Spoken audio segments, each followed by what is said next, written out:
itu donaturnya mereka, para pedagang itu. Ya, sebagian dari keuntungan digunakan untuk mendanai sekolah. Kalau ada kegiatan sosial keagamaan seperti maulid, kemudian juga nuzul Quran atau festival Muharram apa, mereka lah donaturnya. Ketika minimarket ini datang, ternyata tidak hanya struktur ekonomi yang dirusak, tetapi juga kohesivitas sosial terpengaruh. Sekolah-sekolah yang ada akhirnya tidak ada donaturnya. Kegiatan sosial keagamaan tidak bisa dilaksanakan lagi, nggak ada yang biayai. Akhirnya ketika ada kekosongan ya, di tengah masyarakat karena proses seperti itu, saat itulah kemudian bisa jadi masuklah paham-paham yang sering kemudian disebut dengan paham yang tidak sesuai dengan apa yang diamalkan oleh masyarakat.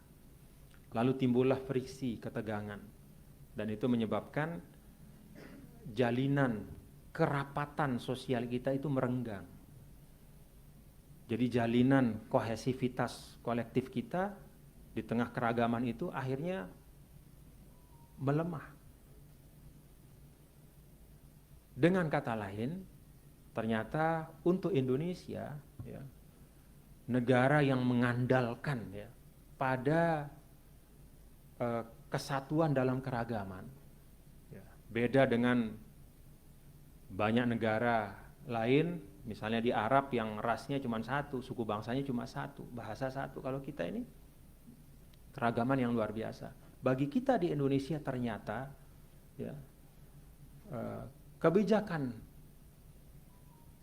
ekonomi ya, yang diambil ya, baik di tingkat apapun itu ternyata tidak hanya berpengaruh terhadap ekonomi ansih, tapi juga berpengaruh kepada kita sebagai bangsa, kekuatan kita sebagai bangsa.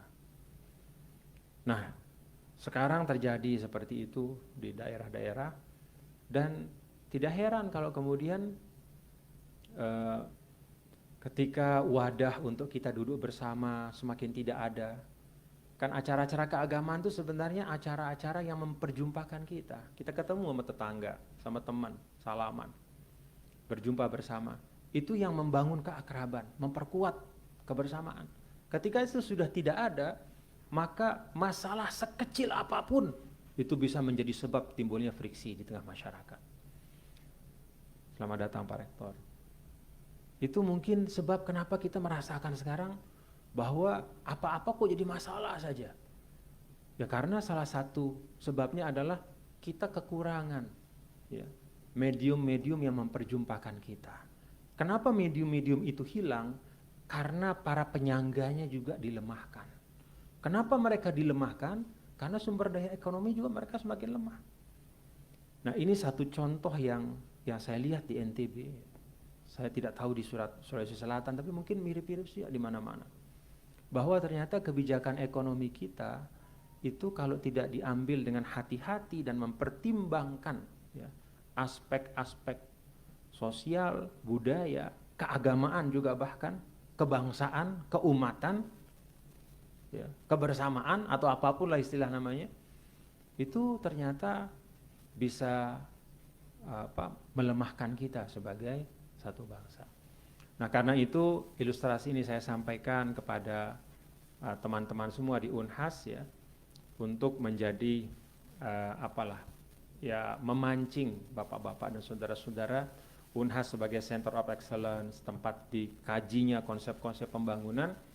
Mudah-mudahan ke depan ya, di bawah kepemimpinan Bapak Rektor ya, dan Anda semua sebagai cerdik-cendekia di sini itu bisa menghadirkan ya, menghadirkan pendekatan pembangunan ya, formulasi kebijakan yang lebih komprehensif dan memperlakukan kearifan sosial kita yang intangible itu ya, tidak kalah pentingnya dibanding dengan indikator-indikator kuantitatif yang bisa dibaca di dalam rilis-rilis ekonomi. Tidak hanya bicara berapa uang yang keluar, berapa produk domestik bruto yang dihasilkan, ya, berapa persentase pertumbuhan ekonomi, dan seterusnya, tapi juga mempertimbangkan ya, bagaimana indeks sosial budaya itu bisa terjaga. Saya nggak tahu kita sudah mengembangkan enggak indeks kohesivitas sosial itu ada enggak?